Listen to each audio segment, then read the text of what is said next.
In this video I will show you the internals of the Galaxy S6 Edge and kind of give you a general idea of how everything inside can be replaced, including the back of the phone, the camera, the charging port, the motherboard, all of the good stuff. Go ahead and remove the SIM card tray up at the top of the phone with your SIM card removal tool. All the parts and tools for this project will be linked in the video description below. Now if the back of your phone is cracked, it's going to be a little bit harder to remove it from the phone. I'm going to go ahead and heat it up with a blow dryer or a heat gun. If your phone is not cracked, you can take a suction cup and suction it to the glass, and once it's warm, the adhesive will allow the back glass to lift up a little bit from the back of the phone and make the removable back easier to remove.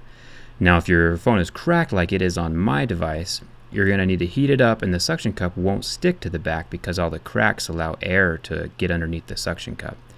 So you take a little metal pry tool and kind of slip it between the metal frame of the phone and the glass back. You want to be really careful while you're doing this so you don't crack the back even more.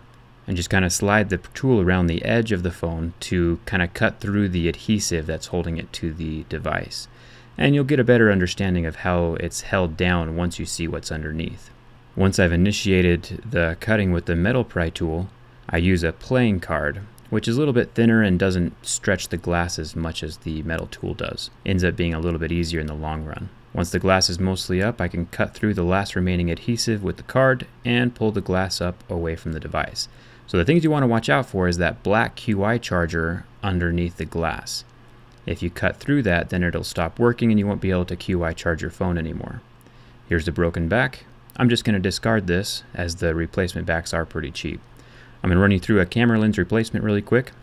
Down at the bottom there's a little groove that you can slip your tweezers through, or just any kind of metal pry tool, and you can lift up the lens. If your lens is ever scratched or cracked, you can replace it fairly easily.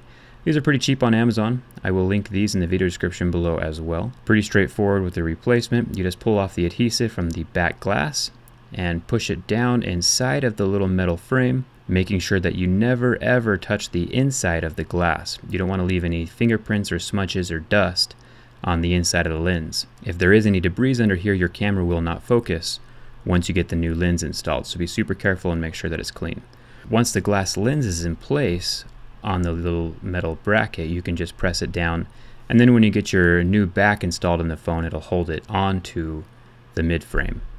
So you don't need to really worry about adhesive on the camera itself. Grab a screwdriver, and there's 13 screws holding down the frame to the frame of the screen. Once you get those screws out, lift off the QI charging pad, and then you can press against the back of the phone and push it out of the mid frame.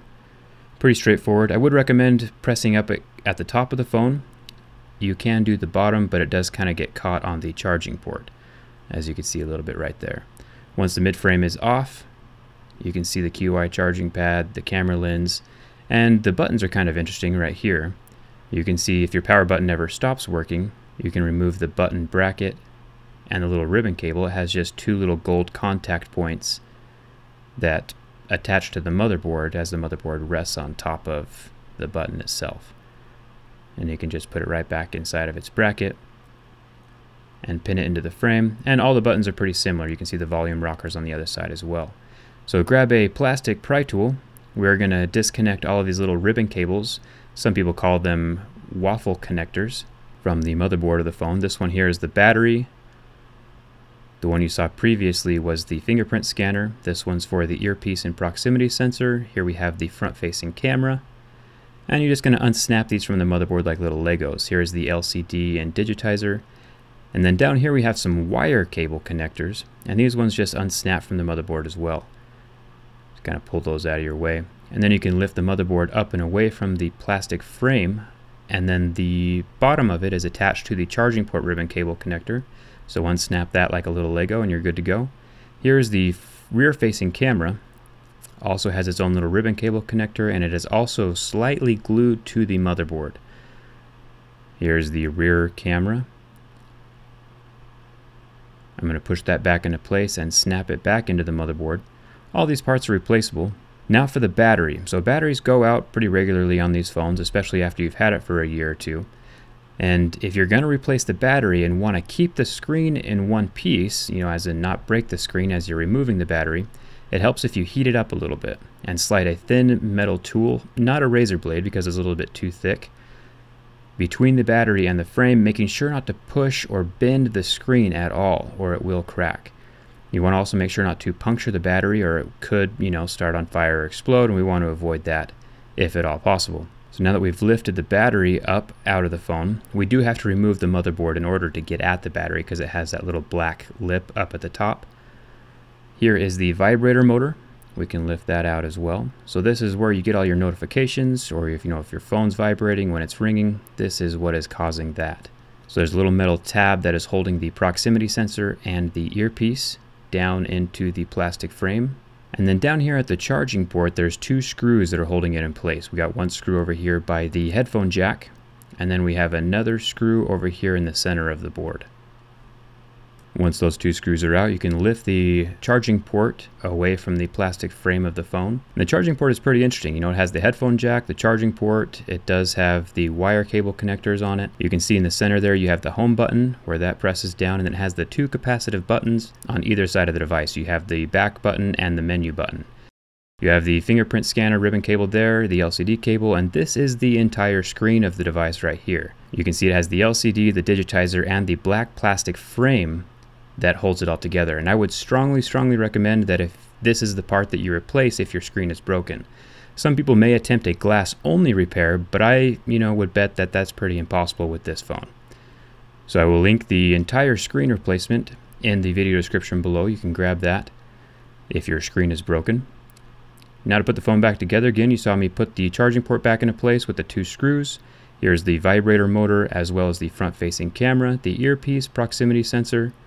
Make sure to get that little top of it pinned down in the slot that's in the plastic frame. Oh, here's one more part. So this is a little microphone that's attached to the top of the phone with this little waffle connector. Little Lego piece so you can just clip back into place there.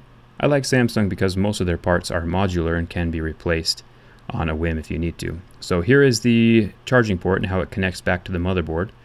I find that it's easiest to put it in place while it's lifted up like that, and then you can just set the motherboard down into the frame. Take the battery and slide it underneath the motherboard. Remember that black plastic lip that's up there at the top definitely needs to be below the motherboard, and just clip it back into place, snapping it down like a little Lego piece. Here is the fingerprint scanner ribbon cable that I'm also going to clip down. Up here the earpiece and the proximity sensor gets clipped to the motherboard, and the LCD cable right there. And then these are little wire ribbon cables that need to be clipped down into place as well. Remember not to push so hard that you bend them, like it will, snap in and you'll feel it. Just make sure not to put too much pressure and damage any of the connections, because that'll make it harder later on. Make sure that the ribbon cable is also fed into the little grooves that it's designed for it. Otherwise the back, mid-frame of the phone will not sit into place like it is right here. I slide the charging port in first and then get those 13 screws back into place. Pretty straightforward. And here are the replacement backs. I will link these in the video description as well.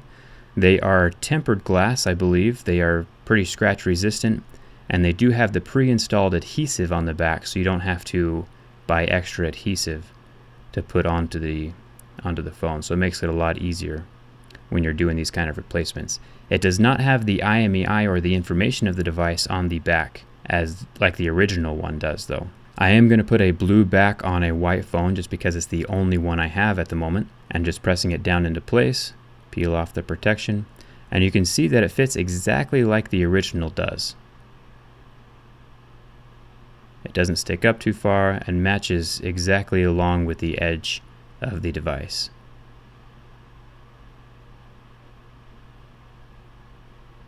Making sure everything still works on the phone.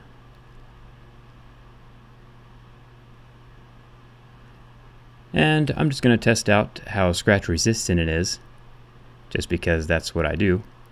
Grab my razor blade, scratch it right along the logo, and it looks like we're good to go. There are 0 scratches on the back of the device, so I'm pretty impressed with it. Anyway, I did do a durability test with the Galaxy S6 Edge. I will link that video here at the end of this one. If you have any questions, leave them in the comments. Don't forget to like if this video helped you, and don't forget to subscribe. It does help me out. Thanks a ton for watching. Hope to see you around.